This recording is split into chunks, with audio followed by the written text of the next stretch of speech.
The views, opinions, positions, or strategies expressed on WLAF TV 12 do not necessarily reflect those of the staff, management, ownership, or advertisers of WLAF TV 12, 1450 WLAF Radio, FM 100.9, or 1450WLAF.com.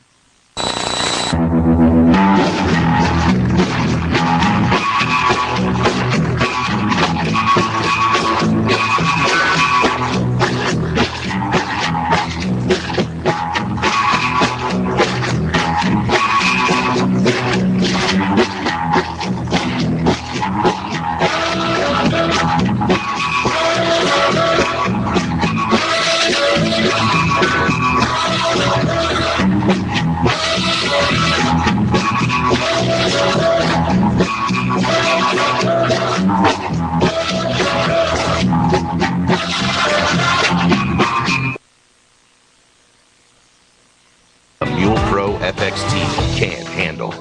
The 2015 Mule Pro FXT.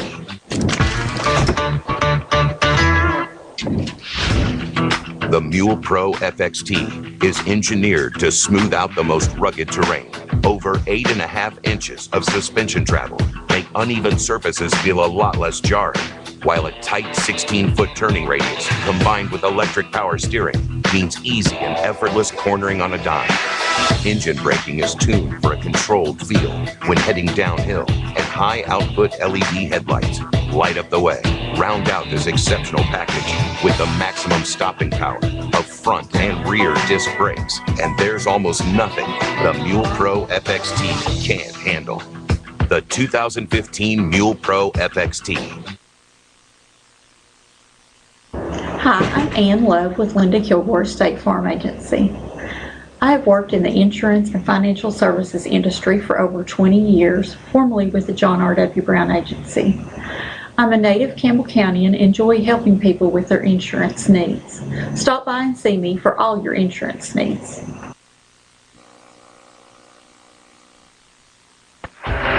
May 22nd through the 24th in Huntsville, Tennessee. The Woodstock of ATV and side-by-side events. Camp, ride, and compete. It's Brimstone's White Knuckle event. Come experience for yourself. Enjoy live performances by Parmalee, with Claire Dunn and Outshine. Call 1-800-BRIMSTONE or visit brimstonerecreation.com. Brought to you exclusively by... Welcome to Razax. Razax has a friendly service with a family environment with that country kick.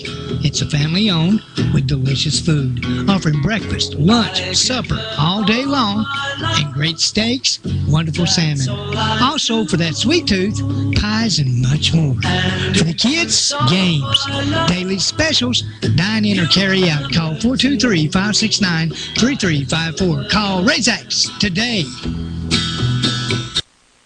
Riggs Drugs has been a part of Campbell County for generation after generation, serving our friends and neighbors. And now we have redesigned our store to better serve you. It's the same knowledgeable and friendly staff, but a new look and new technology to ensure you get your prescriptions fast. We've always got you covered from prescriptions to all your home health needs. We've always been more than a pharmacy, still offering a huge selection of gifts and decor here at the new and improved Riggs Drugs. Are you missing out on extra Medicare benefits that you may be entitled to? Hi, my name is Blake McCoy with Independent Insurance Consultants. If you have Medicare A and B and have Medicaid, TennCare, Q&B, or receive extra help on your prescription, drug premium, and copays, I want to make sure that you are receiving all the extra benefits that you are entitled to. Call me toll-free today, 1-866-691-5571, and let me help you. Good evening, everyone, and welcome again to Campbell County Issues. I know today is a special, very special day for military forces, and just hope everybody got around and had a word or two with your friends and neighbors that's around the cemeteries and what have you, and everybody knows that you're still thinking about your family. especially those ones that went to war and died for us.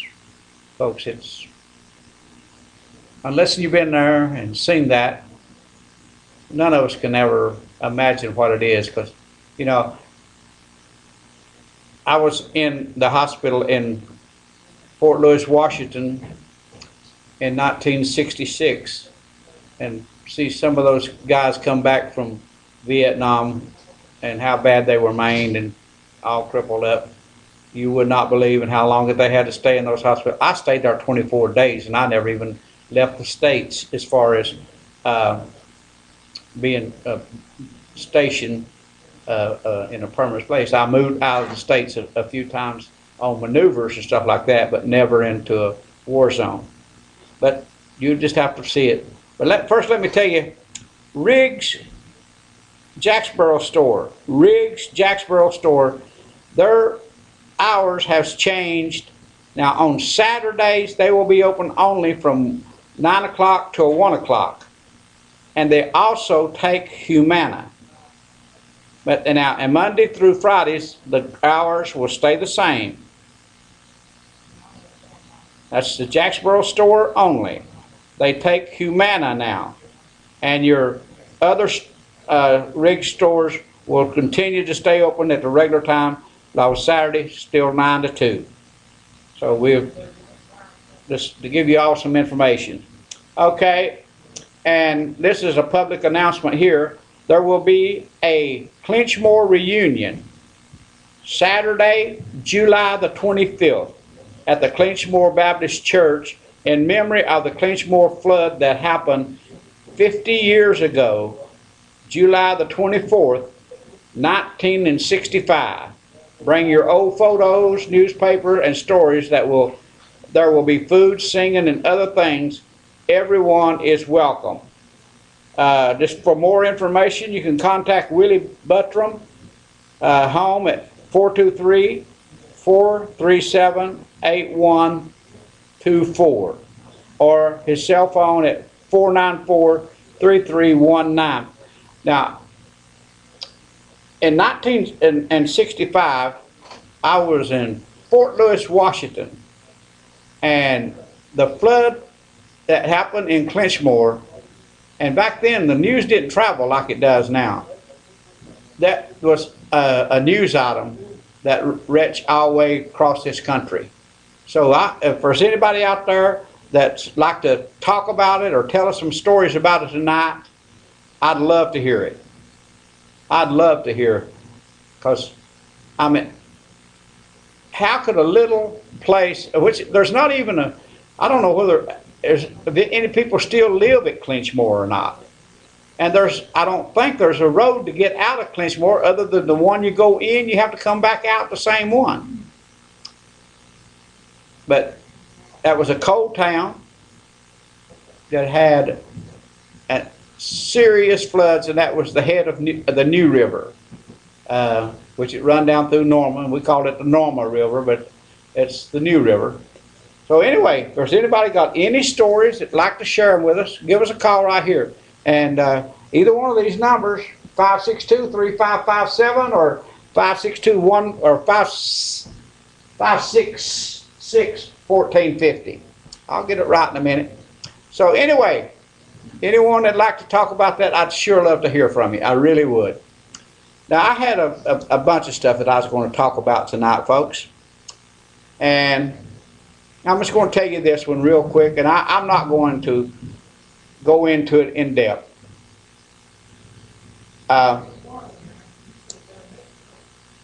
Today, a young lady called me and wanted to talk about being molested as a child and all the things that she went through, and she was 43 years old. And she had planned and asked me if she could come on my show tonight. And anyway, but she didn't want to be seen.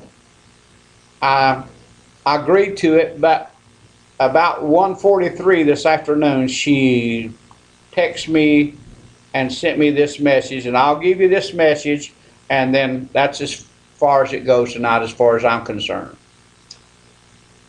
She says, "I'm sorry, but I cannot make the show tonight, but you can tell my story please, my husband is worried my voice on the TV would be recognized. I know I won't be seen, but he begged me not to talk on TV. I am so sorry. I cry when I talk about it to anyone. I'm in therapy for this. So I guess it really, in a way, folks, it's best that we don't talk about it till, because if she's in therapy, it's best to wait and at least talk to her therapist or someone before we actually get into this, because one of the things I don't want to do is I don't want to hurt anybody. I don't want to wear that particular subject out because it's something that we come back to on occasion. And, well, anyway, you're on the air. RL, Uh-huh. I'd like to find out, you talking about the Quenchmore flood? Yes. Well, I was born that year, and I would like to find out who recorded that song and how I might obtain getting that. You can call. Got a pencil? Got a pencil on? Hold on a second. Okay. Okay. It's 423 423 437 437 8124 8124. and ask for Willie. Now, if you can't get him there, his cell phone is 494 494 3319. 3319. Right. Okay, thank you, buddy. Well, now just hold on a minute. I heard you talking to your mom. Could we get your mom on the phone and see? Can she tell us anything about it? Well, see, I'm from Pinecrest, but I know some people from up in there. Oh, okay. So, yeah, I'd like to. Do you actually go up into Clinchmore anymore? Well, I've not been up there in years. I can't hardly get around. I'm handicapped. Oh, okay. Sorry to I've hear not that. been up there in years. I guess it's been about 15 years now, maybe. But you know, there's nobody lives up Roaches Creek or Dean anymore, and so Yeah. I just wondered if anybody lived up at Clinchmore. My niece's mother, both my niece's mother lived up in Rose's Creek. Roaches Creek, yeah. Nobody live in Roaches Creek anymore, though, do they? Not very many people. They still. They right there, right when you turn up to go towards Roaches Creek, there's a couple of houses there. But after you probably go up to the curve and you turn left to go up to Roaches Creek, they ain't a house from there on up. Right. Okay. Right. Okay.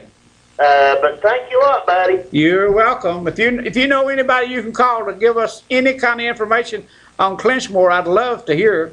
Okay, I'll see if I can find somebody for you. All right. I appreciate it. Thank you. Bye-bye. Bye.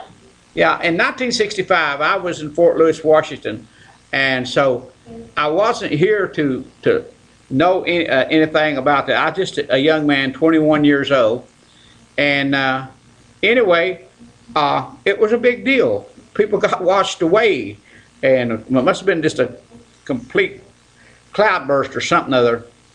But it was a big thing, 50 years ago. And you're on the air.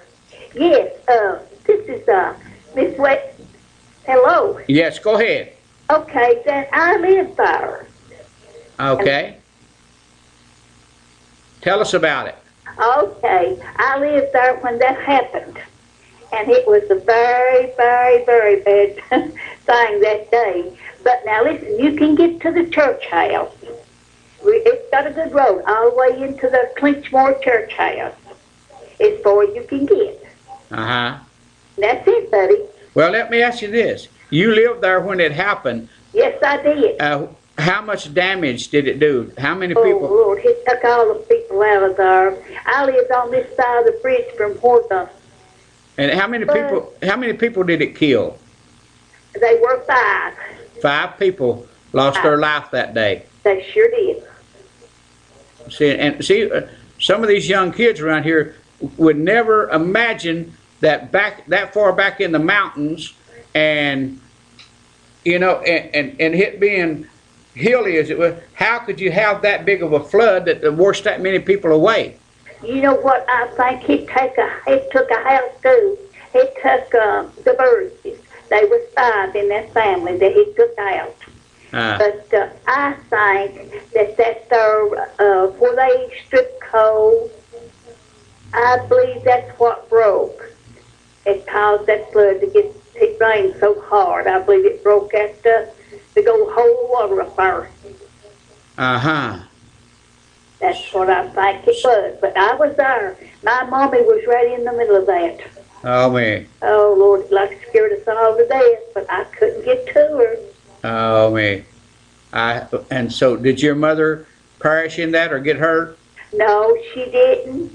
She had two children with her, and it washed the people's house away right beside of me. That was Sam Darty's house. And it done a lot of damage, but well, I tell you what, it was a sad time. I tell you, it really was. No, I can imagine, because like I said, I heard about it all the way, and I was in Seattle, Washington. Yeah. And it was a disaster. It really was. I tell you what, if I had known it had been that bad, I guess I would have been drowned. It's trying to get to my mommy.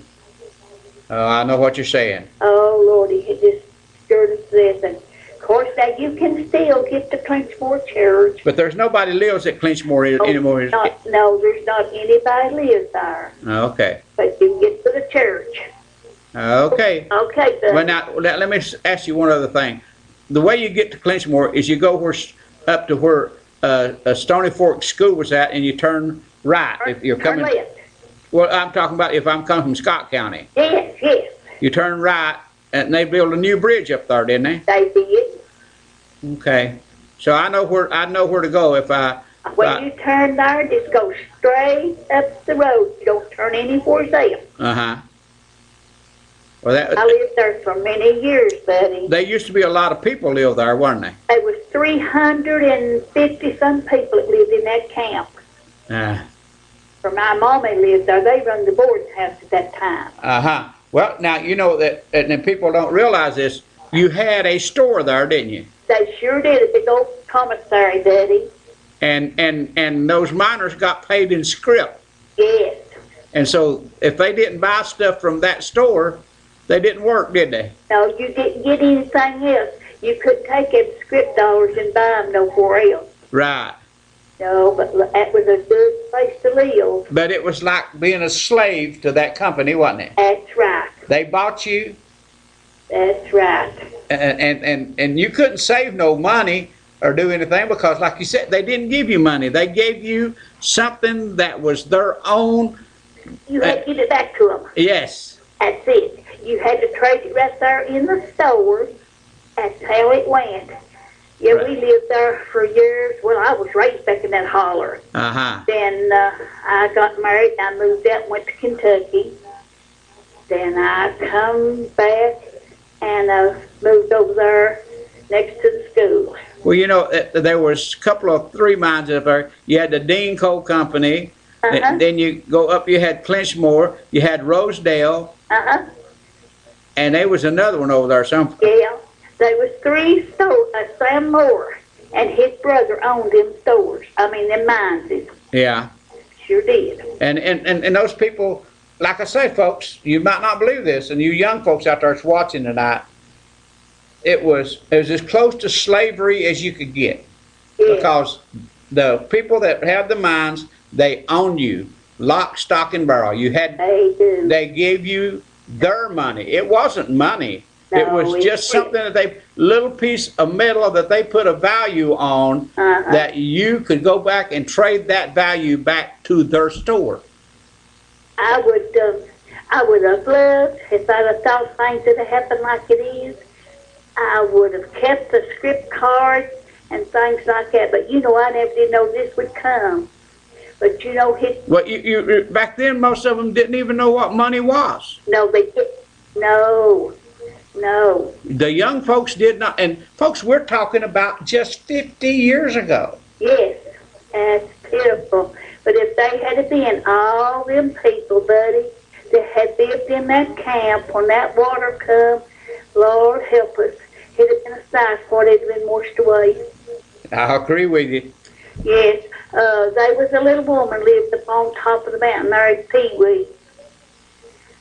And she come out one night on the porch, and she said, went back in the house. And she said, you know what? In the morning, Clinchmore's will be washed away. Oh, gosh. And, honey, the skies opened up. It's just like you parted in my back. Oh, Lord. And the water, buddy, it did come down. Sad time.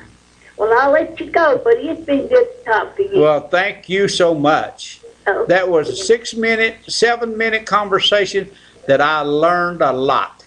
Well, I wish I could tell you some more. If I could. Okay, thank you. Bye-bye. Bye. You're on the air.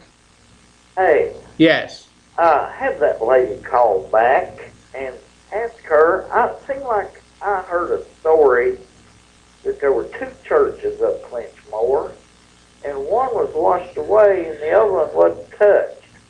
And there was some religious significance about the one that wasn't touched. It's like went over a rock and left a cross on the. There was a cross on the bottom of the rock or something. Oh, okay. Her church, but have her call back. Well, if she's hearing me, I'm sure, and hearing you, and we'll need to, we'll try to find out more about this story. Yeah, see if she'll call back. Okay, thank you. Okay, bye. You're on the air. RL, Yes, sir. this is Bruce Wallace. Hey, come on down. If you can tell us a lot about it. I'm the pastor over at Clinchmore right now, Uh-huh. and I was one talking about getting this all started. Uh-huh. So I was there when the flood came myself. Well, do you live here in La Follette? Beg your pardon? Do you live here in La Follette? I live in Carroll. Do you want to come up and sit in for the next half an hour with me? Next high fair. Yeah. That'll give you about 5 or 10 minutes to get up here. And the girl will show you on in, and we'll sit here and we'll talk about this. This is intriguing. This is something that it fascinates me. Okay, it'll be about 10 minutes before I can get up there. Okay, I'll see you then. All right, bye. Thank you. Bye-bye. You're on the air. You're on the air. Well, they don't want to talk evidently. I'll get the next one. You're on the air. Yes, my children's grandmother said You're that talking. there was a boarding house. Well, wait, hold on just a minute, because you need to turn your TV down because you're talking to yourself. Okay. My children's grandmother, Ella Goodman, said at one time there was a boarding house over there at Clinchmore. There was, for sure. And her sister, Beulah Goodman, worked it. And they got out of there just, a year or so before the flood. But they told lots of stories on how awful that was and how many friends that they had that lost their life. That was, we used to sit and they would tell us these tales. Of course, they're gone now. But, and then they moved to Carroll here. Okay. Now, this pastor that's coming up here, and he'll be on with me in about 10 minutes or so, everybody out there, any questions about this thing, he should be able to answer for them, most likely, because he said he was there when it happened. Well, that's very interesting, and I will be listening. Thank you. Thank you. Come on. Bye-bye. Bye. You're on the air. You're on the air. And I'm gonna have to let you go. But one of the things that just probably will blows your mind because you don't think about it. In the 1950s and 60s, even into the 70s, folks, and the way that things are today, you young folks, it's hard to imagine that your mother and your dad and a lot of these people were actually in a slave life, I guess, because they were actually slaves, because they didn't get dollars like me and you or whatever.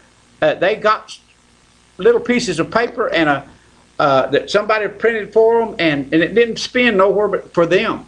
And that was just wrong as wrong could be. You're on the air. Yes, Ariel. I lived at Caravel during that time. I was about 21 years old, and that was the awfulest storm of... No, it wasn't me. Oh, I ever seen, and it was about 9 or 10 o'clock at night, and I was in the kitchen, and my dad was in bed, and I went in, woke him up, and was telling him how bad it was storming. He said, "I'll go back to bed, it's okay." Well, the next morning we heard that it had washed all those people away, and that there was a church there, and that water went on each side of that church, but it didn't bother the church. The church stayed there, but the water went on both sides, and the houses was just washing down through there. That's terrible. My dad used to work at the coal mines up there. And we used to get the script, but that's how he made his money, was with that script up there. And he couldn't go into town and buy nothing because he bought the children's clothes, their shoes, the food, you name it, and they turned right around and got their money back that they gave you. Yes, that's true. And I can remember also, we would go to the Caravel food market there in town, and we would charge 10 cents for our lunch during the day, and then he would pay it at the end of the month also one time when he would get paid from working in the mines. But he raised 8 children there in that mines. Well, at least, they did give work, but it wasn't the most pleasant times in the world, but, it seems like at that time, which is time for a break, I'll get to that after the break. Appreciate your call. Thank you. Thank Bye-bye. you. Bye-bye. We'll take a break, and we'll be back after these words from our sponsors.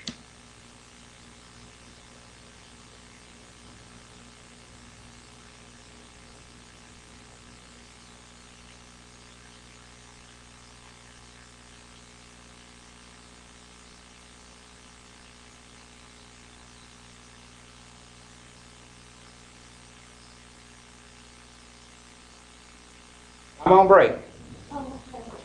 She didn't.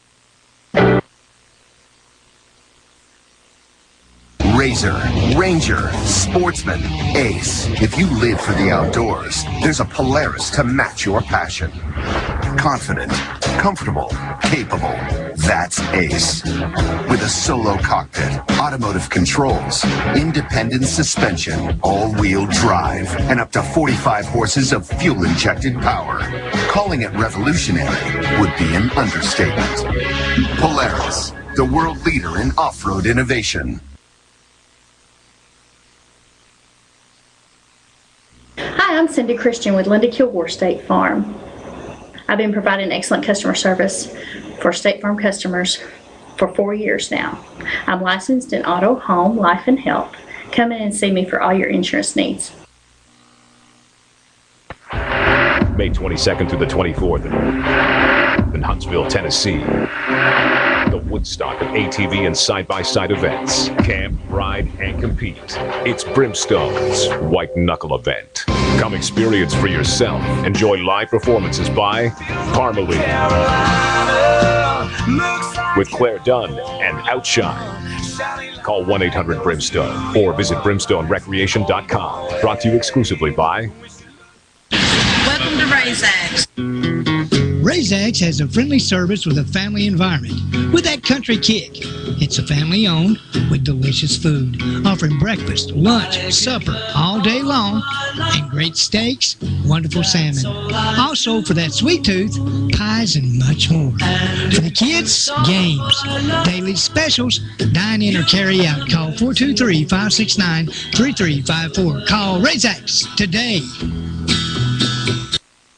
Riggs Drugs has been a part of Campbell County for generation after generation, serving our friends and neighbors. And now we have redesigned our store to better serve you. It's the same knowledgeable and friendly staff, but a new look and new technology to ensure you get your prescriptions fast. We've always got you covered from prescriptions to all your home health needs. We've always been more than a pharmacy, still offering a huge selection of gifts and decor. Here at the new and improved Riggs Drugs. Are you missing out on extra Medicare benefits that you may be entitled to? Hi, my name is Blake McCoy with Independent Insurance Consultants. If you have Medicare A and B and have Medicaid, TennCare, Q&B, or receive extra help on your prescription, drug premium, and copays, I want to make sure that you are receiving all the extra benefits that you are entitled to. Call me toll-free today, 1-866-691-5571, and let me help you. Okay, again, I want to remind you folks, Riggs Drugs at Jacksboro store only now. They do accept Humana. That's Jacksboro store only. And also their hours has changed somewhat. On Saturday, it's from 9 till 1. They're open 4 hours on Saturday. Now, the regular store still stays at 9 till 2, which they'll be open for 5 hours.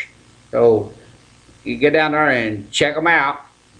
And anyway, I got the guy coming up here from Caryville. He'll be probably taking another 5 minutes or so. And he'll get in here, and we'll talk about that flood in the church and some of the things that unusual happened there. And I'm going to tell you a little story of my own. I know some of you have heard this story before, but I was in Aguas Calientes, Mexico. This has been about 15 years ago, because I've been retired 13 years. And anyway, I had never seen anything. And you've seen these old westerns and cowboy movies where the water come down these streets or down these old roads, and you know, you have a flood, and there's nothing there except all of a sudden it's there. And so anyway, myself and a couple of more managers from the company that we were down there visiting, and another person from Levi Strauss and Company, and way in the distance you could see a very dark cloud.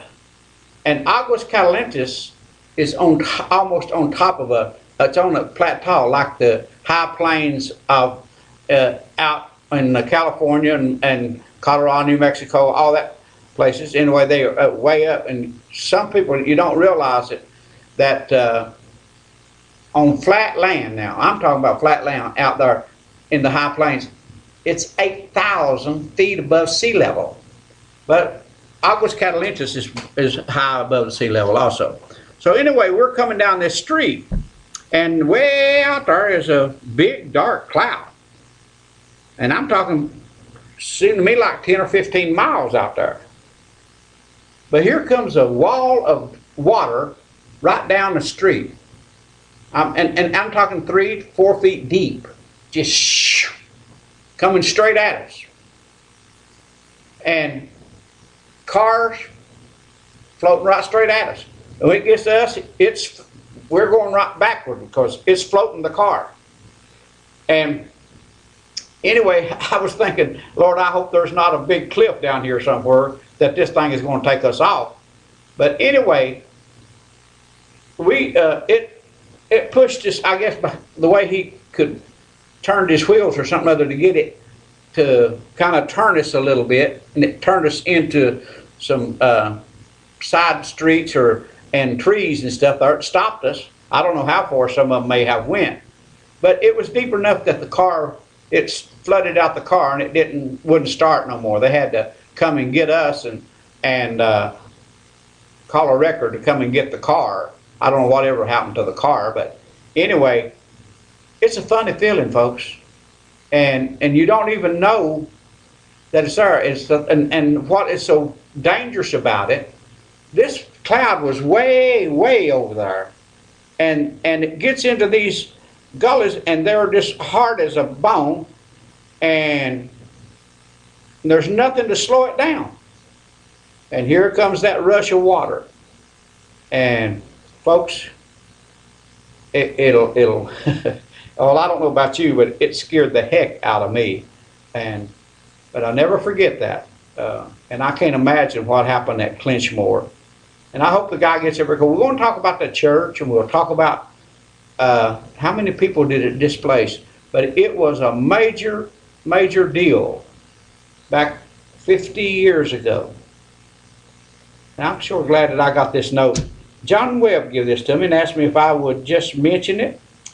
And it turned out I wasn't going to talk about that. I had two other things to talk about. And I have, whenever the pastor of the Clinchmore Church gets here, I have got a couple of more issues to talk about.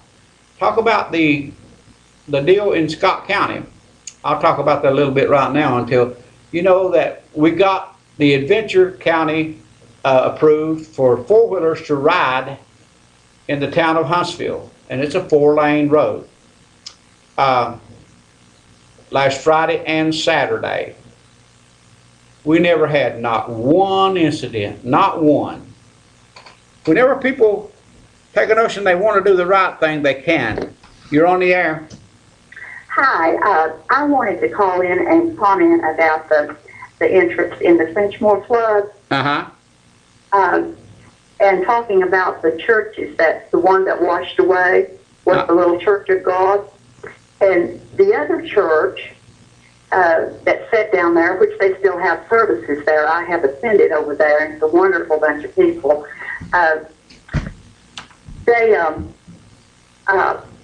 story was that there was some trouble in the churches, and it seemed like when the flood came that to some people that it was an act of God punishing because of the disturbance in the church there, the one that washed. And, you know, the member there and 5 members of his family drowned. And when the waters came, they came down as far as the other church, which is still standing. And you can see over there today, if you go up through Clinchmore, that the waters parted at that church.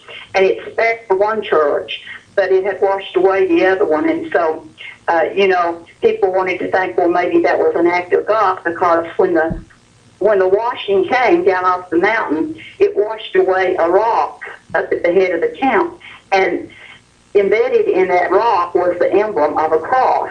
And that really seemed like, you know, God was intervening and saying, stop this nonsense to the people back then.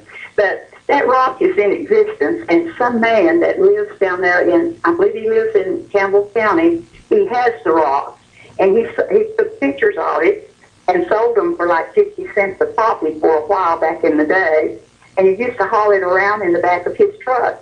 He got the rock and took it, but it came from up there on the mountain when the floods came and washed it away. And so we thought that was an interesting story that people like to think the act of, you know, the hand of God intervenes, and that was curious how that happened, I thought. Well, how big was that rock? You know, I haven't seen the rock, but I've talked to people that have. I've talked to people that have pictures of it, because he was hauling it around, and it was a good-sized rock. I mean, you know, it wasn't a little pebble. Right. So did that rock actually part the water to make it go around that church, or? Yes, it parted there at the church, and if you go up there, which is a wonderful place to go, they have service still yet there at that church. They camp out up there. They're camping this weekend, Memorial Day weekend, up at the Clinchmore Church. And they, just before you get to the church's parking lot, you can see where the water's parted. There's the creek runs in behind it, and then there's this little part in front that, and a church stands right in between the two waterways, so to speak. Huh. But that waterway wasn't there, the one in front of the church, until the flood came, and it just parted and left that one standing. And a good little church it is. I highly recommend it. I don't go there, but I've been there and met some of the people. Oh, okay. So it's an interesting story. Appreciate your call. All right, thank you. Bye. Thank you very much. You're on the air. Yeah, Ariel, yes, I was there with the rescue squad right after that happened. Uh-huh. And it's one of the worst things I've ever seen. I mean, it took railroad rails and twisted around like you would a paper clip. It makes like a half circle where you twisted those rails around. My gosh. How much water did the Corps of Engineers or anybody estimate what kind of water and how did it that much gather so quickly? Was there any lakes or streams above that or something? It was a strip pit that was holding water up there. Oh. And they said that thing broke. But if you could have seen what happened, if you check with the rescue squad, we had a lot of pictures, and I'm sure they still got them. But when that water come down that mountain, it just cleared everything. It uprooted trees. It took everything in its path. And it piled that stuff up 30 and 40 feet high in piles, and we had to dig those bodies out of that. Piles of trees and limbs and stuff like that. It took us, we was over, I don't know, several days. We stayed in the school while we was over there trying to get the people out of there. Oh, my But it was an awful sight. Okay. Here, I got a gentleman here that's going to sit down here and talk to us about this. Just grab you a chair right there, sir, and just scoot right on in here. We got a man that's talking that was a rescue squad member over there. I lived over there. And he's talking about what come off of that. It was out of a strip pit. And one person here just before he called was talking about how the water's split to not take out that church. Let me just, he's got a picture here. That's just our little program we have. Okay. What we're trying to do, Mr. Gibson, is I was sitting there the other day and was thinking about the church, and all the hard work that people's put in that. And that's the only thing that's left except for the columns of where the temple was set up above the church. And so anyhow, I said, well, this is going to be the 50th year. He done hung up. I didn't know. And so I thought, well, maybe we need to do something. So I called Willie Buttram. He probably is not listening tonight. His mother-in-law passed away, and so.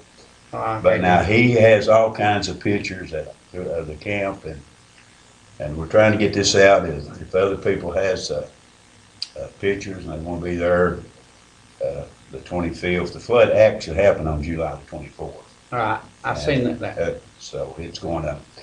And the church, we're going to have it there at the church, and we want to have gospel singers there to sing, and we're going to start it at 9 a.m. And everybody that's out there listening, if you know anybody that's got any old pictures that wants to come and come and set them up and let people look at them and take part in this. I know we was talking about the coal mines a few minutes ago. I had an uncle get killed in a coal mine there. Yeah. Now there was quite a few people that actually got killed in the Clinchmore mine, wasn't there? Yes, they was. What we're going to do is get those names out, get all the names out. The night that I had uncle get killed there was another guy who got killed. I'm not going to mention no names. And the reason why that we want to do this is just something to reflect. A lot of things are forgotten. And when you go thinking about Clinchmore, people that wouldn't think that one time that mine's worth 500 people. I know there was a lot of people. There was 3 or 4 big mines up there. Yeah. Did you know a guy named Sigel Bird? Sigel Bird, yes, sir. Uh-huh. Because, he's my wife's uncle. I just barely can remember. I was 13 years old when the flood happened. And Siegel worked in all those mines, Rosedale, and He worked in Pee Wee. and Pee Wee and a lot of those, because he was a superintendent. Superintendent. And so, anyway, I'm sure that his wife was probably, and maybe even one or two of his children is listening to us tonight. Well, I know there's probably quite a bit of people out there that's listening, and I've already started announcing this in the churches. And we just want everybody to come out and just reflect at the time, because I heard somebody say before I got ready to leave about the churches. There was one church that was washed away, but it's set really close to the creek, you know. Uh-huh. You had Clinchmore and had Ivy Grove church that was on up in another camp up there. There's actually like 3 camps at one time, maybe 4 camps. And at the old bathhouse, as you go by, as you go up on the railroad tracks there, you can look over and you see part of the old bathhouse, part of the foundation. It's still standing. I remember the bathhouse at Roaches Creek. Did you? Yes. Well, now there used to be an old boiler there. I don't know whatever happened to it, but Clinchmore. Now I think I'm right on this, and I could be wrong, but I think Clinchmore was the only camp at that time that had a post office. Oh, okay, let me get this. Go ahead. Phone. You're on the air. Yeah, see, he's got to get a little closer to the mic. Oh. Okay. Okay, can you hear me now, ma'am? Can you hear him now? Yeah. Okay, I'm sorry. Yeah. Thanks for the call. Thank you. The church is the only thing of the building that's still standing, and like I said, there's a lot of memories. I mean, as a kid, I know there's a lot of memories over there, and I know there's a lot of people that's listening out there now that has a lot of memories over there. I know that when we left out the day of the flood, we had to walk from our house down to where the church was at, and some of the railroads tracks down around where the church are at, they were bent like pretzels, those railroad. Yeah. Well, now, let me ask you this. Was it more of a slide or more of a just a really, a lake that was formed up there in the strip pits, or was there just that much rain that day? There was that much rain, and a lot of people says it's been a lot of things, attributed to it, but I don't know if anybody really knows what really it was except for the rainforest. Okay. You're on the air. Hello, what's that preacher's name? That's just what I was fixing to get. I was fixing to get him to do to tell us who he is and what his name is and how long it's been since he was elected pastor at that church, and that's a long ways to go from Carrollville to Clinchmore to church. So I'll take care of that. Okay. Thank you. Go ahead, sir. Okay, my name's Bruce Wallace. I'm pastor at Clinchmore Baptist Church. I've been there 6 years. And the young man that was before me was Wendell Carroll. And then Brother George Sears pastored it for 60 years, from 1961 to 1991. Now, Wendell Carroll, he's still alive, isn't he? He's still alive. He's preaching on our station in Scott County. That's right. He sure is. Yeah, he sure is. Wendell's a good man. But what I'm going to do, if it's all right with you, Mr. Gibson, I'll get with Willie Buttram, and maybe we can come back and visit you next week. And that'd be great. What about coming over to Scott County? And because I'd say there was just as many people lived in Scott County that worked at Clinchmore as there was here in Campbell County. Well, you have the Buttrams, the Carsons. Matter of fact, June the 1st, we're going to be camping at the church up there. There's going to be about 7 or 8 families, the Carsons and the Yankees and the Buttrams, and we're all going to be up there camping. We go over there about twice a year, maybe 3 times a year, and camp right there. And that's next week. Yeah, that's next week. Yeah, we're going over there, and we go over there and we enjoy ourselves. And anybody wants to come over, we're going to have food. You're on the air. Ariel, Yes, sir. This is Willie Buttram. I'm telling Bruce Wallace I'm watching your show. Oh, okay. And there was an entire railroad trestle that got washed out up there. Sure was. With several other houses. Yeah.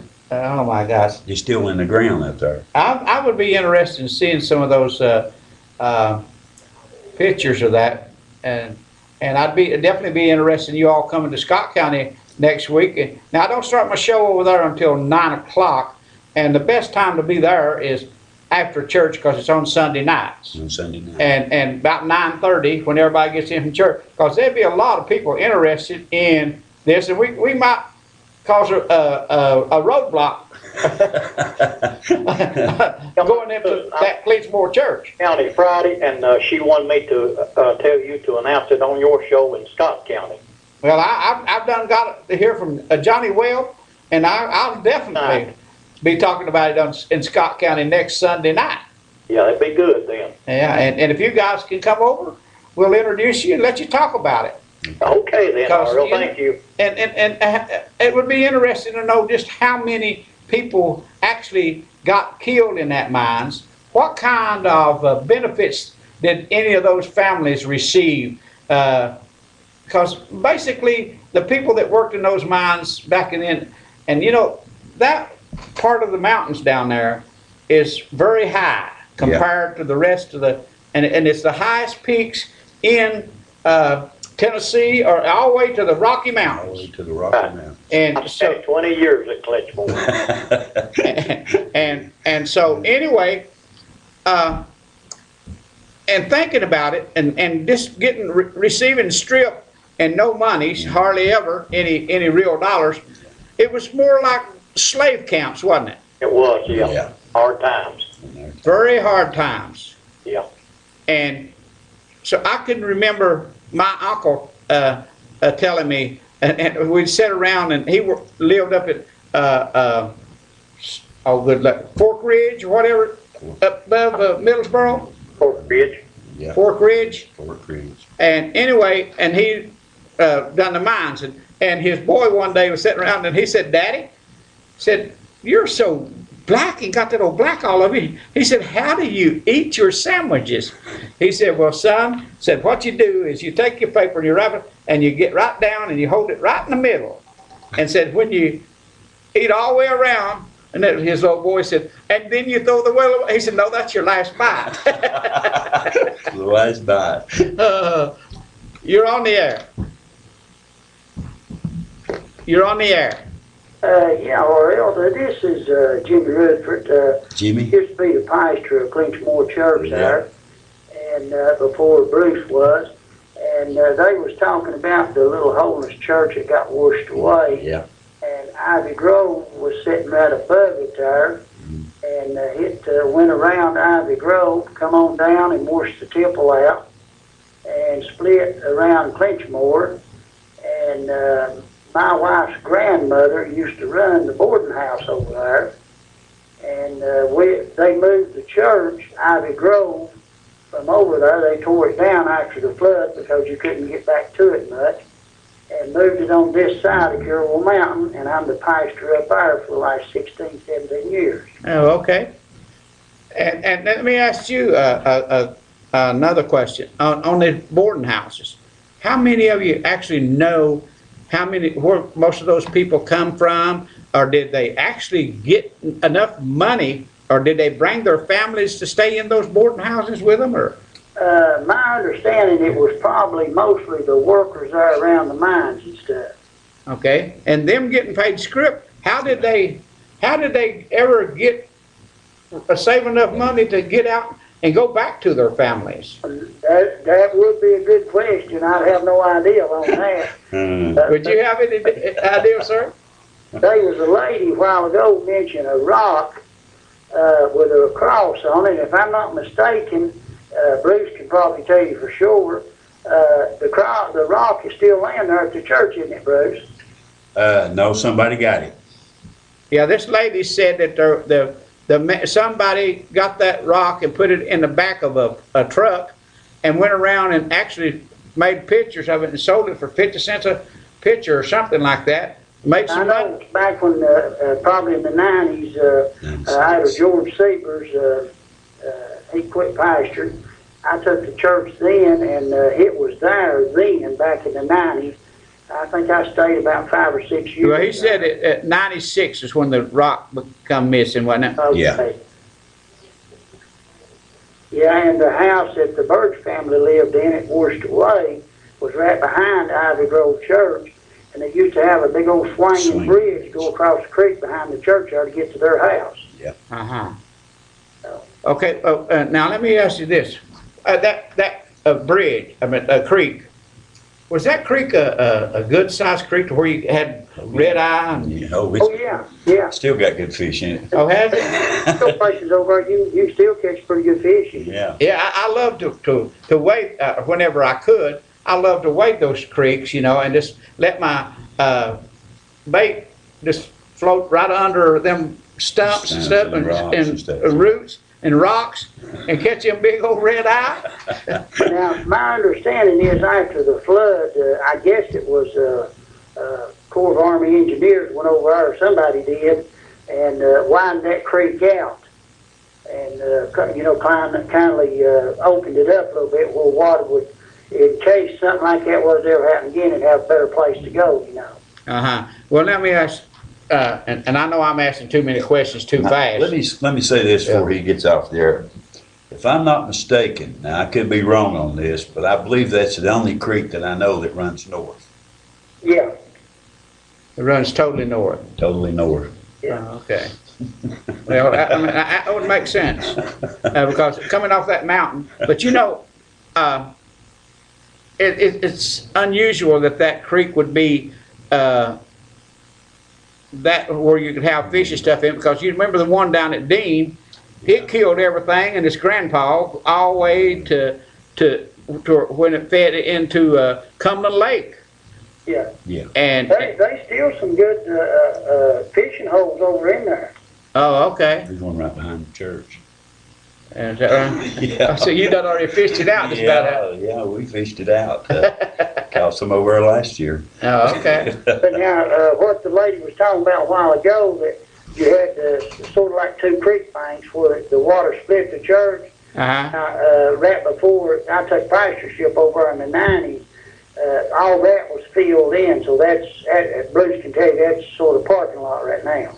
Well, where the church is at right now, as the county road comes up and where it comes into the Y at the church the road come in front of the church and went around side, went up in front of the church and went right up and underneath, right beside the temple, and then they had what they call where the man car would run out and then run back to come pull back in so far. The road went right up and underneath part of the temple. It sure did. The main road, it went up into the. All that's been filled up now. Yeah. Okay, now let me ask you another question. When in that time, when did you start seeing cars up in there? Or It was 3 weeks before we could get back to the house. They went in with dozers and built a road in where people could get their stuff out. And a lot of people had to carry their stuff out. My wife moved out in '64. They lived there in Pee-wee. Yeah. And they moved out in '64, and then the flood come in '65. And some of them was, try to go back over to check on people, and the rescue squad and the cops and everything was at the top of the mountain. Wouldn't even let them go through. So basically, people had to pull their stuff out with sleds and wagons. Well, the only help that they was probably getting was through the rescue squads and rescue squads, people like that. Oh, okay.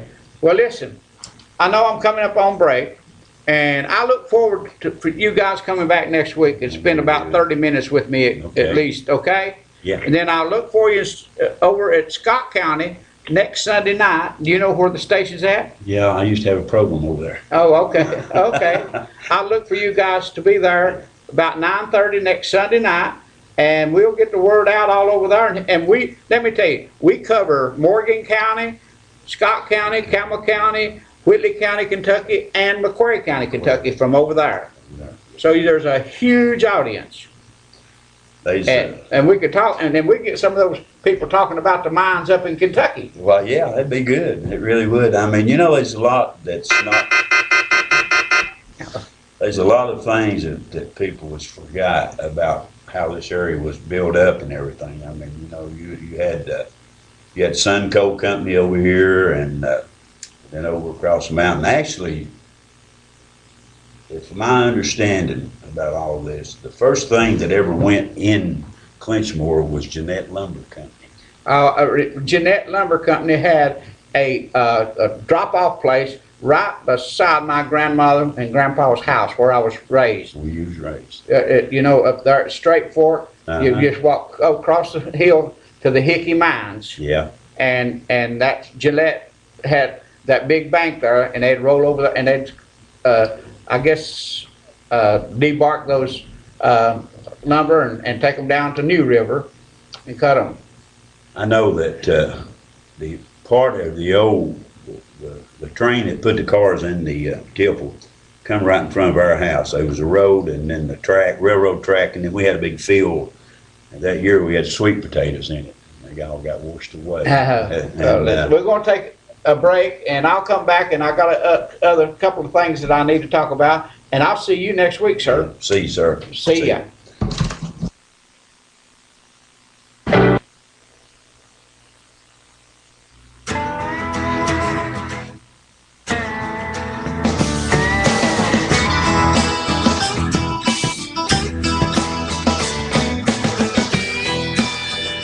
Now with a full line of independent rear suspension options, the all-new Foreman Rubicon and Rancher automatic DCT models are equally ready to work and have fun.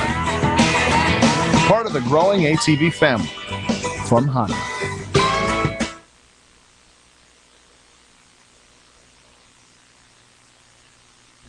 Hi, I'm Linda Kilgore. This is my 35th year with State Farm, my 25th year here in Campbell County. I'm not a high-pressure salesman. I like to just sit down with my customers and help them decide what's right for them. Thank you, and I hope to see you soon. May 22nd through the 24th in Huntsville, Tennessee. The Woodstock of ATV and side-by-side events. Camp, ride, and compete. It's Brimstone's White Knuckle event. Come experience for yourself. Enjoy live performances by Parmalee, with Claire Dunn and Outshine. Call 1-800-BRIMSTONE or visit brimstonerecreation.com. Brought to you exclusively by Welcome to Razax. Razax has a friendly service with a family environment with that country kick. It's a family owned with delicious food, offering breakfast, lunch, supper all day long, and great steaks, wonderful salmon. Also, for that sweet tooth, pies and much more. For the kids, games, daily specials, dine in or carry out. Call 423-569-3354. Call Razax today. Riggs Drugs has been a part of Campbell County for generation after generation, serving our friends and neighbors. And now we have redesigned our store to better serve you. It's the same knowledgeable and friendly staff, but a new look and new technology to ensure you get your prescriptions fast. We've always got you covered from prescriptions to all your home health needs. We've always been more than a pharmacy, still offering a huge selection of gifts and decor. Here at the new and improved Riggs Drugs. Are you missing out on extra Medicare benefits that you may be entitled to? Hi, my name is Blake McCoy with Independent Insurance Consultants. If you have Medicare A and B and have Medicaid, TennCare, Q&B, or receive extra help on your prescription, drug premium, and copays, I want to make sure that you are receiving all the extra benefits that you are entitled to. Call me toll-free today. 1-866-691-5571 and let me help you. Okay, we're back, folks. Just remember, Riggs Drugs, Jacksboro store only, now takes Humana. And also they're open on Saturdays now from 9 to 1 instead of 9 to 2. and the regular stores still open from 9 till 2. Don't forget that. And I had a couple of things that I wanted to run by y'all tonight, because we had and I know yours has heard a bunch of stories about this, but anyway, there was a person actually killed at one of the concerts Saturday night. So if you've got any questions about it, I'd like to answer those questions for you. You're on the air. Where's that, where's that new restaurant over there you was talking about? Well, it's the commercial's been running. You know how to get into Huntsville? Yeah. Okay, go to the end of the road there on 27. You turn right on 27 and you go about 4 miles and you can't miss it. Okay. Between there and 09. Yes. Okay. All right. Thank you. You can't miss it. And I'm telling you what, if you can find a better steak, or if you can find better, just any food you eat, you just let me know, and I'll pay for that meal for you. Well, I know where you live. I'll stop and let you stop by. Okay, buddy. Thank you. And when you go, you tell them that I sent you. But folks, I'm telling you, you can't drive to Knoxville and look at the scenery you see coming through Scott County, or you can't get a better meal, and the atmosphere is just unreal.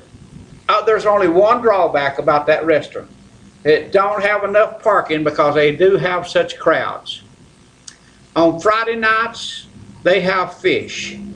Everybody must love fish in Scott County, because who would ever dreamed in their wildest dreams a restaurant out in the country? There's very few houses even close to it, along the side of the road, that you'd have people standing and waiting. There's only one reason for that. It's absolutely excellent food. Now, I'll have to say that the steaks may cost you an extra $1 than what you would pay, but you're getting the top quality, the very best. I've never ate a steak anywhere, and I've been all over the world, just about it, anywhere that's any better. You can't get no better. So go give it a try. And I've always thought, whenever you drive into Scott County, I know I'm prejudiced towards Scott County, but when you go across the Pioneer Mountain and you go just about a mile, because these mountains are over here like this, big mountain, and it's just like going down through a chute, and you just come out and there's the whole world just right out there in front of you. Just beautiful, folks. You just have to give it a try sometimes. But now I want to talk to you about the concerts that's in Scott County this week. And we have people that fights us tooth and toenail trying to get it stopped. But if there was one person in Scott County at the concerts this week, like I say, there's 2 of them, and they're on Friday night and Saturday night. And if you put both of them together, you would probably end up with 50,000 people. But Saturday night, at least 30,000 people was in Scott County at the 2 concerts. You had one of the largest crowds that Brimstone has ever had. They actually run out of room to put people. I'm talking about the camping people. They could not, the fields were full. Anything, and where they go around and mark off spots like this is number 1, number 2, and up to 300 here and over that, run out of space. Run completely out of space. But in Huntsville, they were allowed, the 4-wheelers were allowed to go out on the road, go into the town, go to the restaurants, go to the supermarkets, go to wherever they wish to go and get their gas and what have you, and not one incident in that particular part of it. But now here's where I want to go and clarify what happened at one of the concerts. What happened was one of the vendors, a person that paid to bring their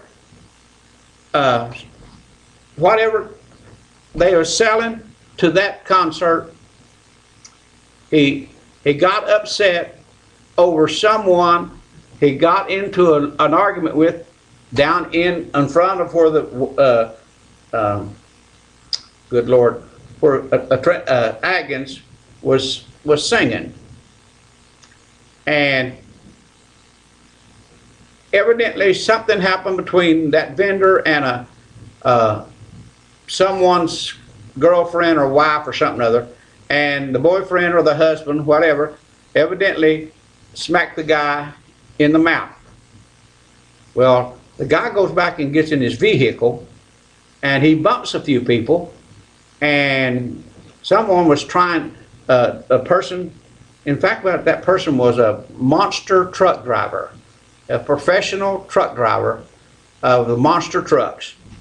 And anyway, I don't know whether he was involved in the altercation that happened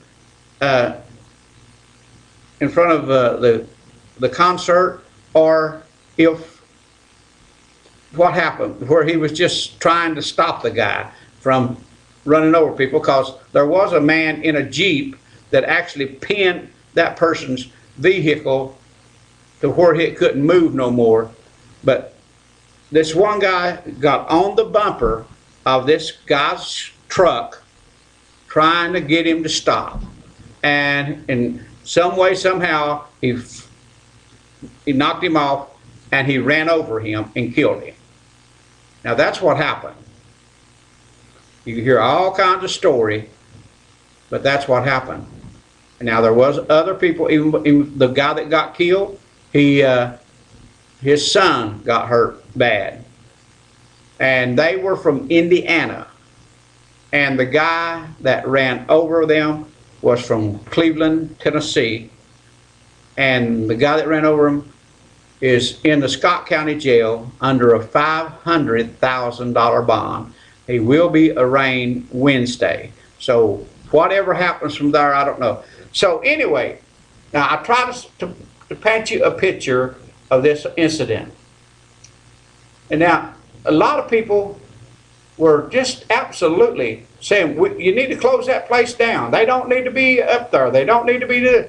If we close down everything where there's people gets out of hand, or some idiot just absolutely goes berserk, you can't control those kind of things. I don't care how much security you've got or what you've got. You cannot control that kind of stuff. And it just gives a black eye. But folks, it's one of the good things that's happened as far as broaden our tax base.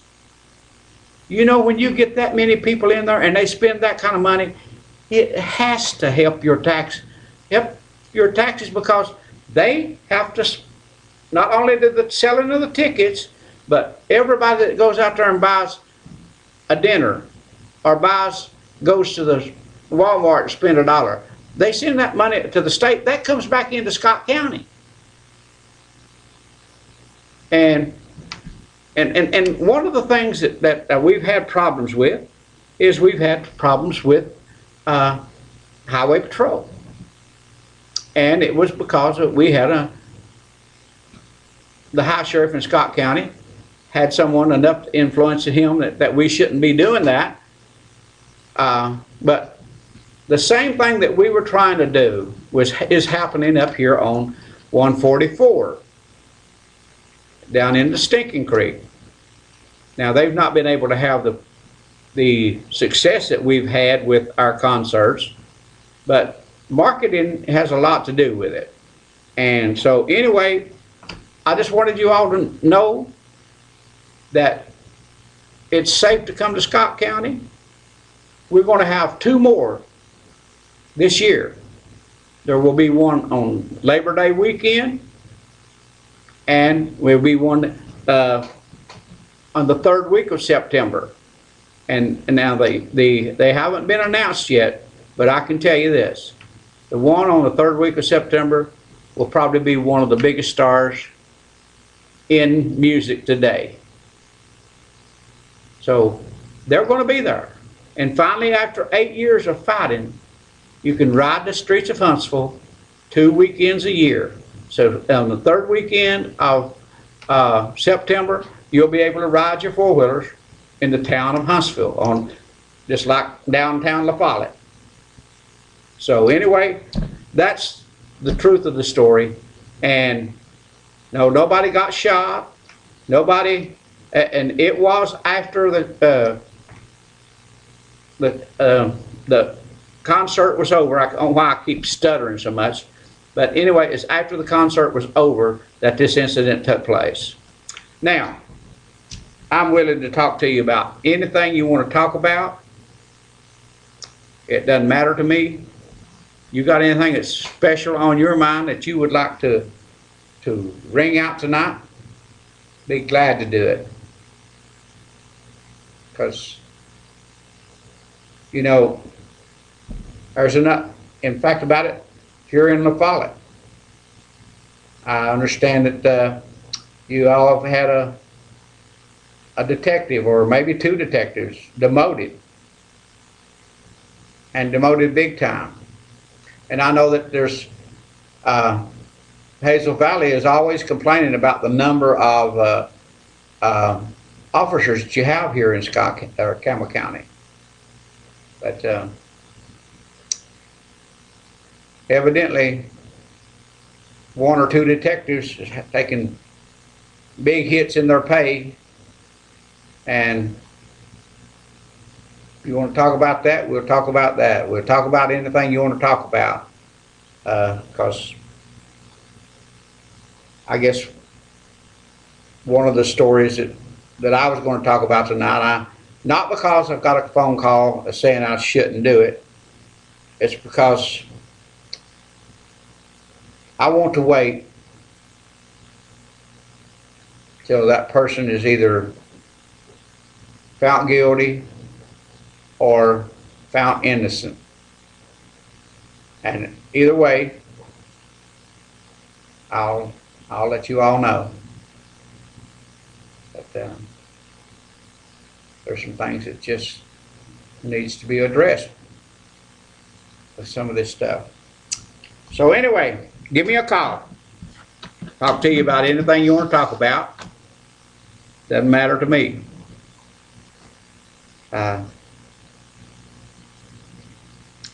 You know, I got the paper out there, and you're on the air.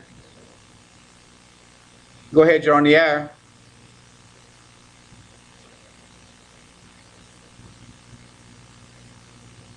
You still there? Give me a call. I don't know, I'll go ahead and redo that one. You're on the air. Hello, Ariel. I was wondering if you knew anything about the lady that got the hamburger at McDonald's that had a razor blade in it. Yes, we talked about that last night.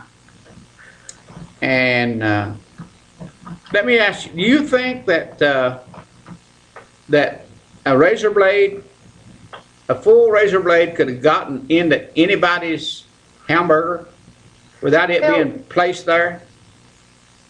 It was placed there by somebody. I mean, I used to work in a restaurant, and those type of razor blades, the one that was used, we used them to clean the grills. And they probably still use them like that. But somebody placed it there. Right. Do you know which McDonald's it was? No, I don't. I just read about it and seen a picture, and you could tell, I mean, the cheese was melted down into the razor blade. It was turned the other way where she had took a bite, If it had been the other way turned around, it would have cut her mouth all to pieces. Well, you know, and it has to be that. And you know, you mentioned that it's one of those things. If you get some bad food or something, you're almost afraid to send it back. You're afraid of what they're going to do to it. They'll do. What they'll put in it. You can't depend on, or you just can't trust everything anymore. No, you can't. But somebody definitely placed that there. Yeah.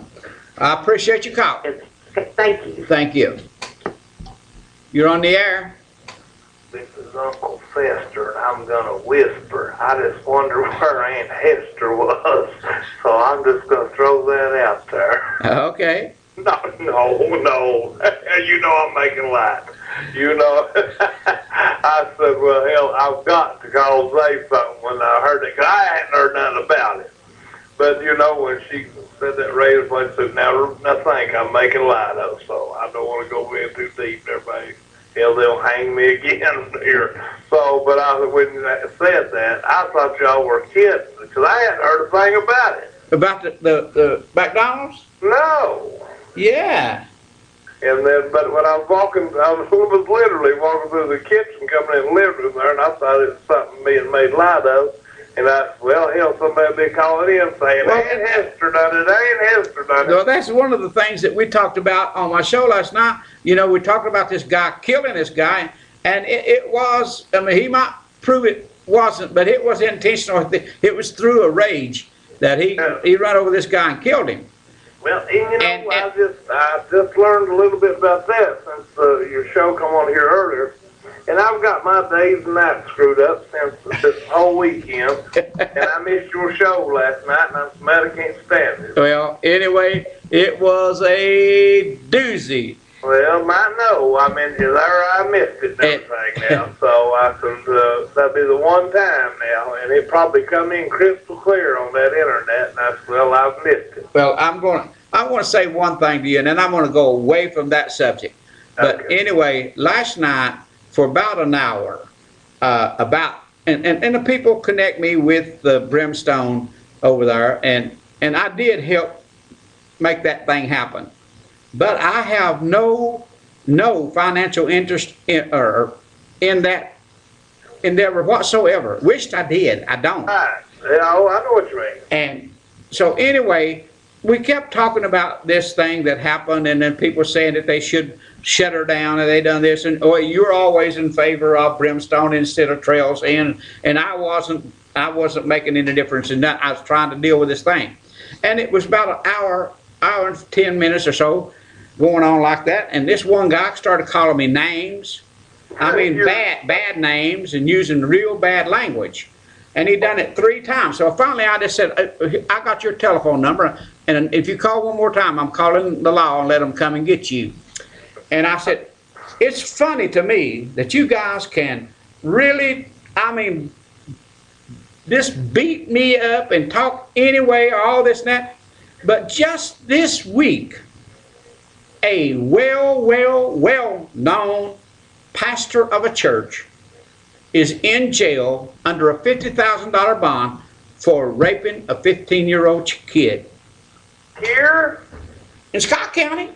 I've not heard enough. I tell you what, I've been lost. And so anyway, I'm not going to talk about that tonight. I'm not going to talk about that. But it just irked me to think that's all they could think about was this. All they could think about is, oh, that needs to go. We're not. Oh, they are causing too much noise, or we've done this and we've done that, and I said something about our children. You don't want to even. No one's even mentioned it. No, absolutely. I know exactly what you mean. Everything. You know, they had the opportunity to have that start here years ago with that Mountain Heritage Festival. You know, back years ago, it was a big thing. I mean, it was really a big thing. You know, and it's just dwindled down to nearly nothing now.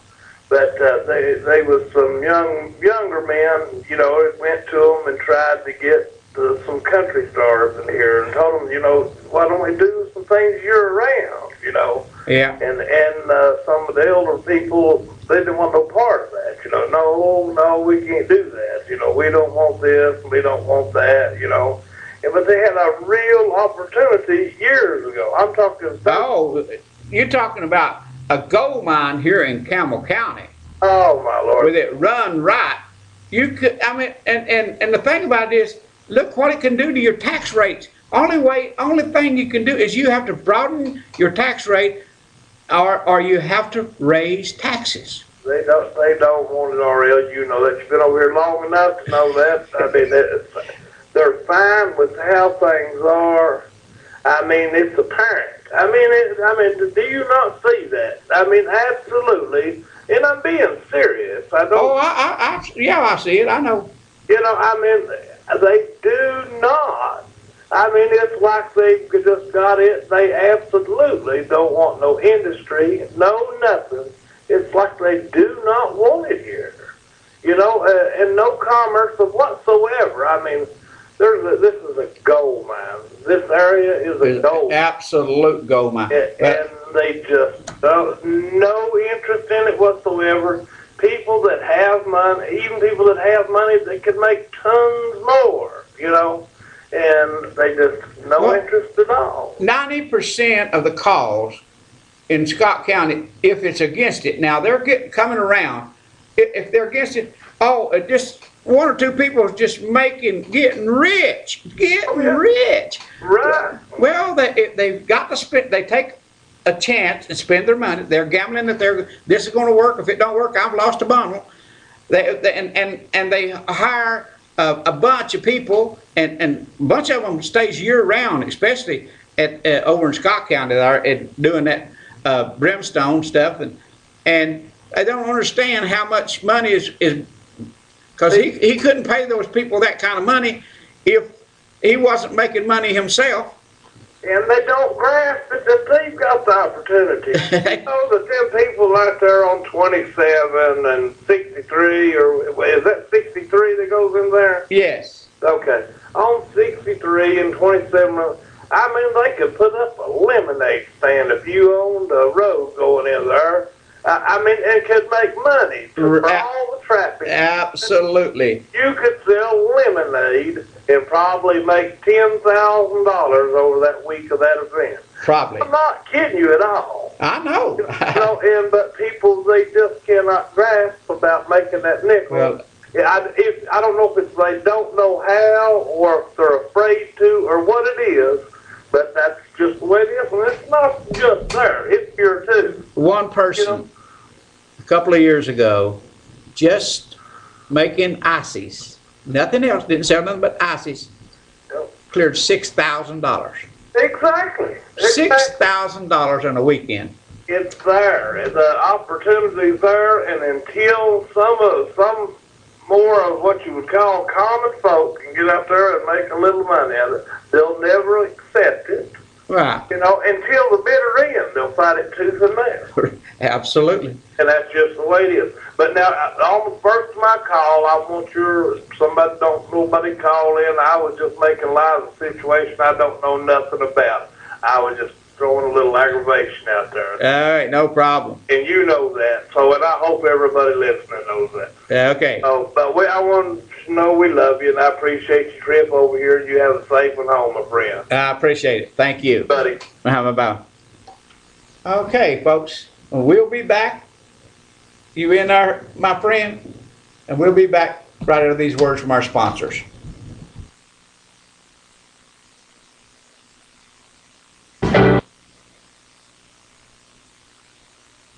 Razor, Ranger, Sportsman, Ace. If you live for the outdoors, there's a Polaris to match your passion. Confident, comfortable, capable. That's Ace. With a solo cockpit, automotive controls, independent suspension, all-wheel drive, and up to 45 horses of fuel-injected power. Calling it revolutionary would be an understatement. Polaris, the world leader in off-road innovation. Hi, my name is Jeremy Pierce. I may not be Jake from State Farm, but I do wear khakis. I've been here with Linda Kilgore's office for 2 years, I enjoy helping people make a decision regarding their insurance based on their needs and wants. I'm fully licensed. I enjoy selling auto, home, and life insurance. So feel free to come in or call in any time, and I'll be glad to help you.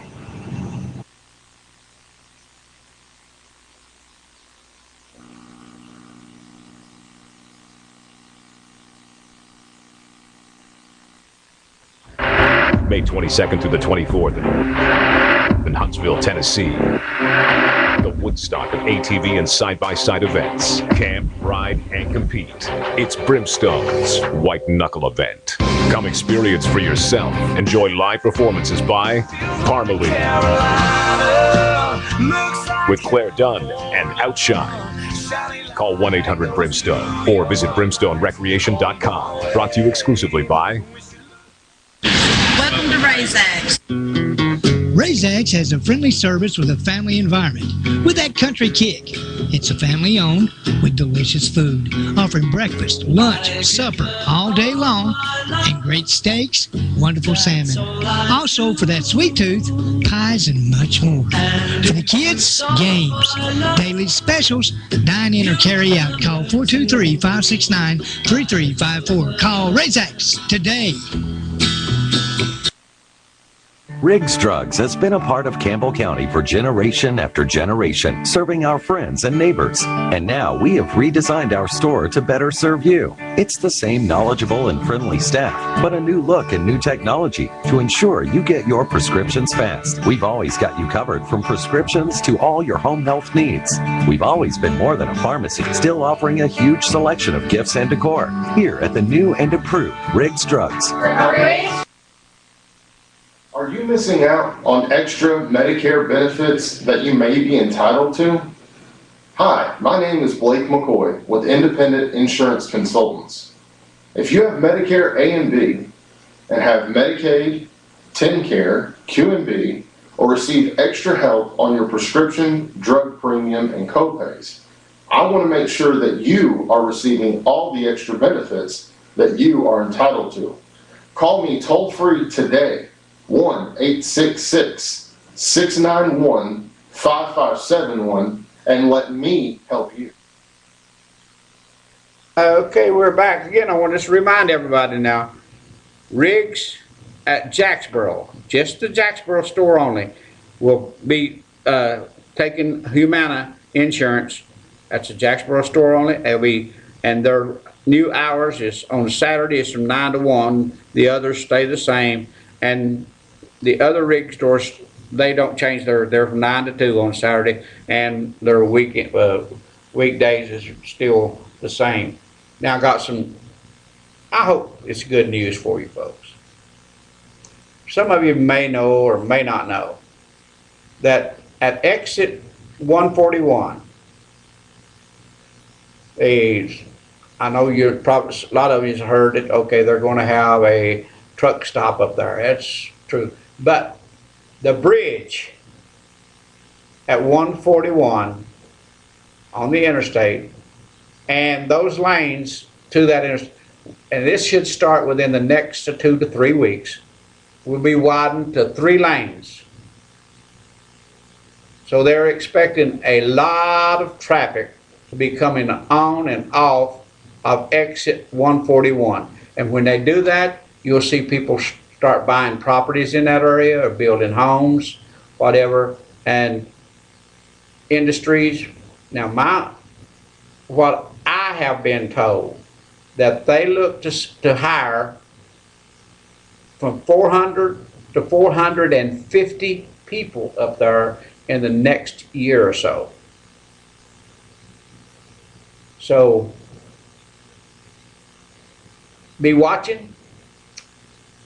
And folks, I see so many signs for people, for their advertising for work, wanting help. And I know sometimes I don't understand why we're still at 725 or 735 or whatever. Because I can remember, and I'd like for some of you to chime in on this a little bit if you don't mind. I remember when the minimum wage was 60 cents an hour. Now that was set by the federal government. Now my grandfather told me whenever he was a young man that he worked for 10 cents an hour. And so a guy and I got to talking about this past week, and he was saying, RL, we can't raise the minimum wage. We can't do it. We will hurt the people that's on fixed incomes. I wanted to ask, and I did ask this question, and I'd like to know what you all think about it. Has the price of goods and services, has it stayed where you was at $7.25 an hour 13, 14 years ago? Or where you was on a fixed income at 12 or 13 years ago? Or has it stayed the same? Can you buy your groceries, or can you buy anything for the same price that you could buy 10 years ago? Prices still go up, but when you look at the markets, the profit margins are higher and greater than they've ever been. Ever. So if we raise, this is like McDonald's. These people that's striking and saying, we want $15 an hour. You know, if they went to $15 an hour, you know how much it would affect the bottom line of McDonald's? Maybe 1.5% or 2%. You're on the air. Hey, you know, when I was in college in the mid-'60s, there was an economist by the name of Needhopper. Had one of those foreign names, but he taught, I think, in Princeton or one of the Ivy League colleges up there somewhere. Or it might have been Berkeley. But he talked about the concept of a guaranteed income. And there was a lot of people really kind of fell into that everybody in America would have a job. Most everybody had a job then. I mean, unemployment, I think, was around 3-5%. It was real low, you know, in the 60s. If you didn't have a job, you got sent to Vietnam. But they were talking about this guaranteed income. That everybody would have a job, and you would have a guaranteed income of X amount of dollars. And I'm sure there would have been a lot of corruption on that, you know, where people with influence over the salaries would get more, people with less influence get less. So, but they weren't talking about minimum wage. We had a minimum wage back then. But when I was in college in 64, 65, minimum wage was about $1.10 an hour. I mean, it wasn't that low. You could get a job like in a hospital at $1.25 an hour, you know, $1.50 an hour. Yeah. So the minimum wage wasn't that low.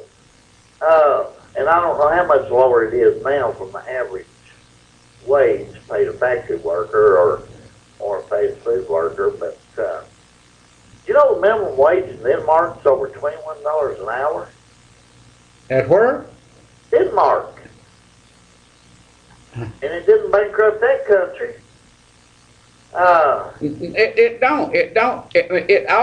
It'll balance itself out. And what we're doing, and we've sat around, and it's not just the Republicans, it's Democrat and Republican, and all the money really is, folks, is just headed straight to the top. Yeah, people are soaking up the wealth. There's no doubt about that. And our political system right now is doing everything it can to destroy the middle class. And the middle class has always been the strength of America.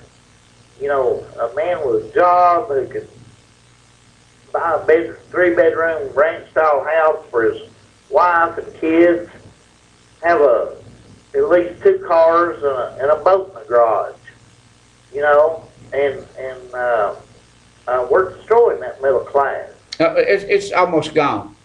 Did you know they're talking about college graduates coming out of college this spring will not earn enough to rent an apartment and live on their own. They're gonna, if they get a job, they're gonna have to live with friends or with their parents. Stay with their parents and try to get a job close to home, and that's with a college degree. I know. So it's our government is really destroying the middle class, and you know, big manufacturing-based type jobs is what builds a strong middle class. But let me just... steel workers, auto workers, factory workers, people like that. That was your middle class. I mean, We don't have the steel workers anymore. we're moving them overseas. We sure are. No. And these trade agreements is what's done it to us. GATT, NAFTA, and now this Asian agreement that Obama's working on. And the Republicans voted for it. It's a bad situation. But let's stop and you know, I know right now we can look at things and how bad, but just go back 50 years ago to Clinchmore. That's what we all were, but you know, and our schools and everything, and our roads in Campbell County and Scott County, they had a direct impact from the coal industry because they had a severance tax on them that went straight into Campbell County and Scott County schools and roads and stuff. But looky how those people lived then compared to how we live today. And it's so much better, but the thing about it is if we keep going the same direction and we continue to put all the money at the top, we're going to continue to have more drugs, more robberies. You know that we've had, in the last couple of months, we've had at least 4 robberies in Scott County. I mean, by gunpoint. You know, men are being emasculated in this country. I'm sorry. It's the government, advertising, everything is doing everything to make the white male look like a totally incompetent fool. And it's almost like government policy is cooperating in that, in that the white male has basically had his legs chopped right out from under him, and it's really hard for him to stand on his own 2 feet and gain the respect of his family, his children, his neighbors. You know, used to, you get a good job, you bring in several $1,000s, you buy a good home, you pay the mortgage, and you keep your family together and everything, and a man could be proud of himself. But it's hard for a man to take pride in what he does now, and with our corrupt political class, and this is all our agencies, education, utilities, everything is corrupt now. Well, do you know that unless it's changed in the last week or two, Tennessee is the most corrupt state in the union. And a couple of years ago, Campbell County was the most corrupt county in the state of Tennessee. And just like, I want to ask you a question. Well, hurry, I know other people want to come Okay, on. I want to ask you a question. I gotta leave time for Mr. Hanson. Okay, I hadn't heard from him in a couple of weeks. But let me ask you a question. Sweetheart ain't Esther. What is it?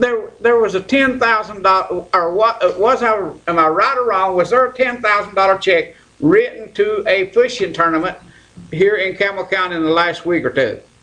William Beard wrote that check. I don't know what the date is on the check, but that was a guarantee, a $10,000 guarantee to Morristown Marina, and they require a deposit. You know, they hold fishing tournaments all over TVA. Uh-huh. And for them to come here and hold that tournament down here at Money Hole Park, or White Bridge Park, whatever they want to call it, they had to have a $10,000 deposit. In my understanding, William Beard wrote a check out of the Boys and Girls Fund for for $10,000. Now that check was not cashed, it was returned. And my understanding is our assistant county mayor, Andy Wallace, is the one that check was handed back to. And Andy Wallace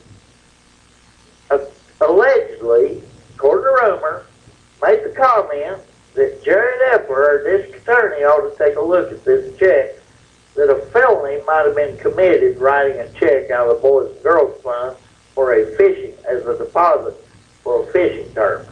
Well, here's what a reason why I asked that. And it just popped in my mind. I don't know why it popped, but wasn't it Mr. Wallace that put in the paper and made it appear that the Boys and Girls Club of Scott County had actually spent Campbell County's money? I'm not aware of that. Yes. I haven't. Yes, it was in the it was in the paper here.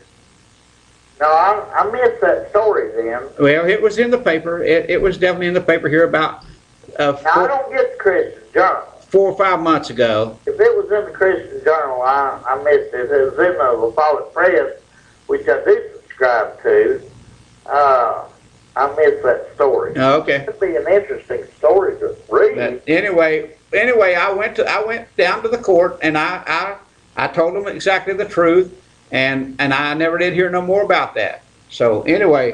Okay. Well, yeah, you know, corruption, they don't want to talk about anything that's corrupt. So, you know, you won't hear much about it unless you really dig. Appreciate your call. Okay. Okay, thank you. Taking it. Bye. Okay, now I hope that Mr. Henson's, his family is doing okay, and his wife's family. But I hadn't heard from him in a couple of weeks, and I know if he was watching tonight, he'd been already had called, I would think, because these stories like the Clinchmore deal, he's very interested in those, and I just hope that everything is okay with your family. And today I've got to wish my wife a happy birthday. Today she was 1 more year older. So, and I'll be honest with you folks, I did not believe at this time last year she would be here this year. But she's really come through a very, very hard time. But she is doing much better because she's bossing me just about as much as she used to. So I know she's getting better. So anyway, I do wish her a happy birthday, and everybody was around today, and she had a birthday cake and this and that. So I know that she'll sleep good tonight, or she'll think a lot about things. And anyway, it's been a fun day for us, and we've taken care of our flowers and everything, and got that all done. So anybody else got anything? I want to stay around about 5 more minutes, or maybe not even 5 more minutes. 2 more minutes would be fine with me if Honeybee's in there, because if I'm getting no calls, I have no reason to be here. I run in my mouth. Everybody gets ready to go get them a little snack before they go to bed or whatever. You're on the air. Stand by me. Oh, here he is. Okay. I had to push the right button there. Oh, okay. Okay. You was discussing the minimum wage. Uh-huh. Do you think raising the minimum wage and to whatever level, it doesn't matter whether we go 15 or 20 or whatever, do you think that would improve our standing as far as being able to compete in the international market? Here's my way of thinking. My way of thinking is that we will never come back to be an industrial giant as we were. We're going to be more of a service-orientated country, and we're going to do things whatever.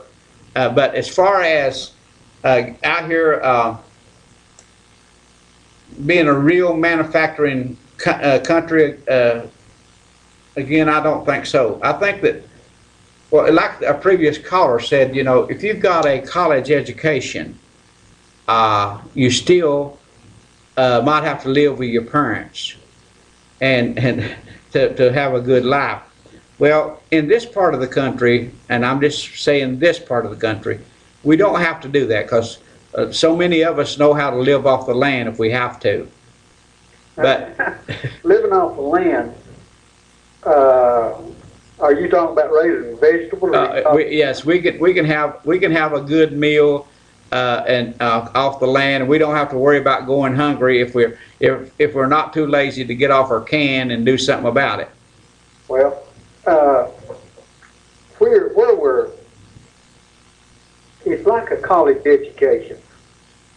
It seems to me like a lot of people who get that degree feels that kind of like society owes them something. Now, I'm not talking about all of them, but I understand. part of the situations.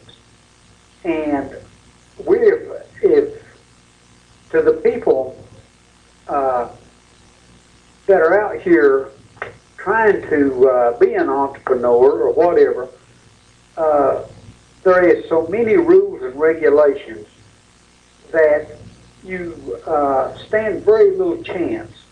And it's proved by the numbers that the people who go into business, of the first 5 years, I think about 90% of them fail. No question about it. Okay? That tells us that there's something wrong. Right now, I don't know of any business or anything that you can do without you become partners or the government has the majority of say. But anyhow, we're becoming a socialist country no matter what people say, and we don't even recognize it, how we're getting there. When we talk about high-paying jobs or whatever else, I believe the last count I had or something was like 9,000 people are employed through the Oak Ridge complex or whatever. Uh-huh. And if you, well, let me go back and say it like this. Out of the people who are employed in Campbell County back several years ago, 52% of the working people, the people who had jobs in Campbell County, were directly or indirectly government jobs. Now I'm talking about with all the systems, be it the legal system, the school system, or any other system, be it state or even Oak Ridge is considered a government job, and TVA, of course. Right. So when you've got 52% at that time, now I'm sure it's probably gone up now. Of course, TVA is cutting back some. But we're getting to the point that, well, the government and the other percentage, the ones that are out here in business, they are controlled by the government. I'm talking about stuff that don't mean anything to anybody, but you take just a little dipstick business and whatever, has got paperwork that's unbelievable. If you have anything that has to do with water or air or equipment or whatever else, in a couple, 2 or 3 years, you'll have storage containers full of paperwork that you have to keep and whatever else. And if we could go to the fire tax, and I wish people could read it. You can buy copies of this book for 25 cents. Read it and see what it would do to this country. Now, I'm not talking about Campbell. But you know what? And that we're getting awful close to where we're at the end of, and you're talking about something I'd love to talk about because I have a little bit different philosophy on it. Not totally different, because my way of thinking is if you get a flat tax. No, not flat tax now. I'm talking about a different thing. Oh, okay. A fair tax and the flat tax, they both start with an F, but they're not the same thing. It's a whole entire different principle. And if I'll see if I can't get you a copy of the fair tax and get it to you. And I believe you'll be impressed in what you read. Okay. I'm taking a lot of your time, and I appreciate it. Well, my time has really run out the time she runs her commercials and she gets out of here on time. But I would love to talk about that because it'd be a very interesting subject, and I hope it'd be a lot of people tune in and ask some questions about it too.